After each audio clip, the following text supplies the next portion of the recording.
Hey folks, Coach Patrick here from Marathon Nation. A burly, grizzly Coach Patrick who desperately needs to shave. Monday morning here, just getting off to a slow start. But I wanted to talk to you about handling aid stations in the summer.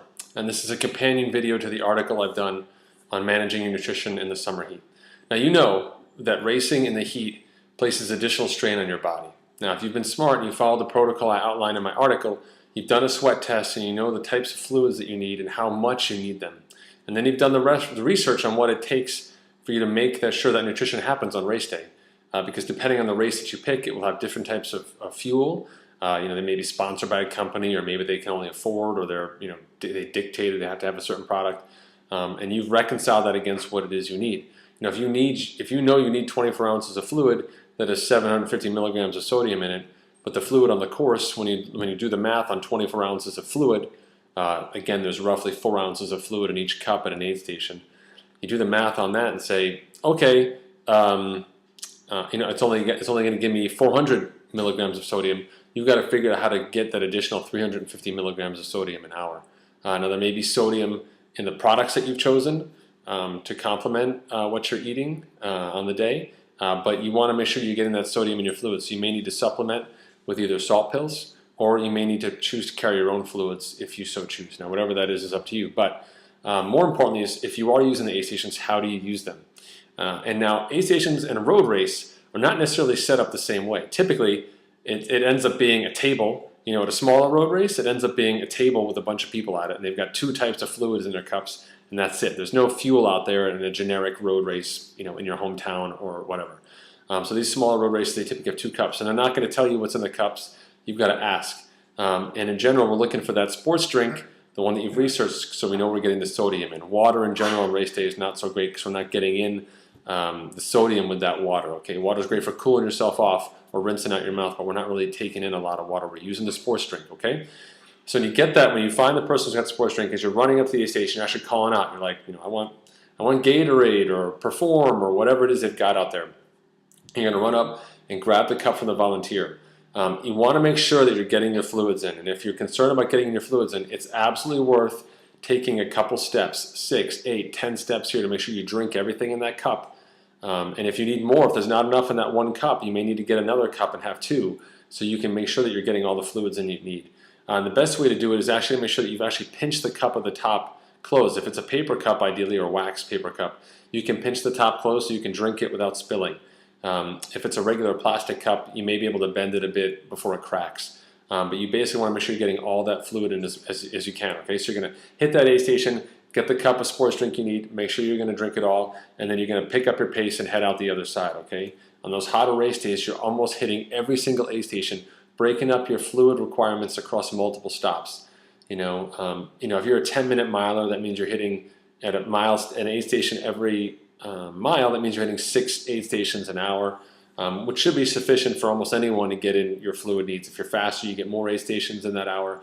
If you're slower, you get less. So you need to plan accordingly. If you're a slower runner and you need more fluids than the aid stations you're going to see in an hour, or if the aid stations in the race that you've chosen are further apart than 1 per mile, if they're 2 per mile, if there's an aid station for every 2 miles or every 3 miles, you're going to need to adjust your fluids accordingly to make sure you get it in. Either you need to drink more at every single aid station or carry your own fluids to supplement in between. Okay, but you need to plan for that. Okay.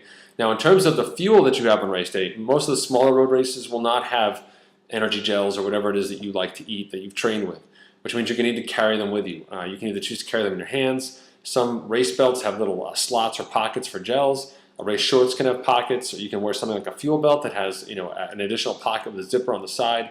But you have to eat those on regular intervals. I've done the math in my article to say that the average, the target for a runner is about 0.3 grams per pound of carbohydrates. Okay, so if you're a 150-pound runner, you're looking at 45 grams of carbohydrates in an hour, in addition to the fluids that you're taking. Okay, so if an energy gel has roughly 27 grams of carbs, you're looking at roughly 2 energy gels per hour, or 1 every half hour.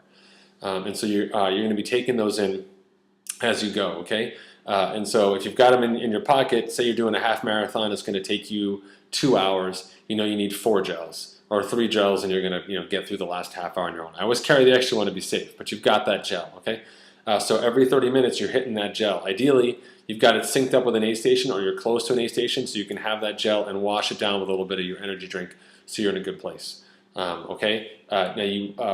If you don't have that opportunity, maybe you want to wait a little longer. You might choose to have that energy gel a little earlier to sync it up with that aid station. And that requires you to be on top of your game. If you wait for precisely 30 minutes, but you're finding yourself between mile 6 and mile 7, and there's nothing out there for you at that 30-minute mark, and you got to eat it, and then you're just kind of gagging and choking for 9 minutes to your next aid station. That's not so great. So do plan accordingly for that, okay? But you want to try and eat that as close to your 30-minute schedule as you possibly can. Ideally, you can do the math on that before you're pacing, and that works out for you on race day. Or you may choose to carry 2 bottles of drink with you with your fuel, so you can have those drinks with your fuel independent of aid stations and just drink what you need at the aid stations as well. Totally up to you. But as you can see from the complexities of what I'm outlining here, that managing your nutrition on race day is actually a true test, one that you develop in training and implement over time to practice and refine, and then one that you actually need to implement on race day and make sure that it works within the context and confines of what's outlined for you in terms of conditions and then the setup of the race itself. The true test of an excellent runner on race day is being able to take that nutrition plan and make it work on race day. Okay? You can have all the fitness in the world. You can be the mentally toughest person that I've ever met. But if you do your nutrition all wrong in a race that's longer than an hour, like a half marathon or a 25K, 30K, or a marathon distance or an ultra run, your day will go south. Your body needs additional fuel and needs the sodium, it needs the fluids. And if you don't get those in on a regular schedule and do it properly, you're going to suffer massively on race day. So plan for that nutrition, that hidden event that no one talks about. If you do it right, especially in these summer races in the heat, you have a great day. And it's something that we're always working and refining on, so be sure to note, after all your runs and all these races, go back and review what you did, what worked, what didn't work. You're always making tweaks. There's no final end to your nutrition plan. It's something we can always improve upon. The closer you get to perfecting it, the better your race performance will be. All right? Good luck to you out there. I look forward to your comments and feedback in the comments section. Thanks, folks. Take care.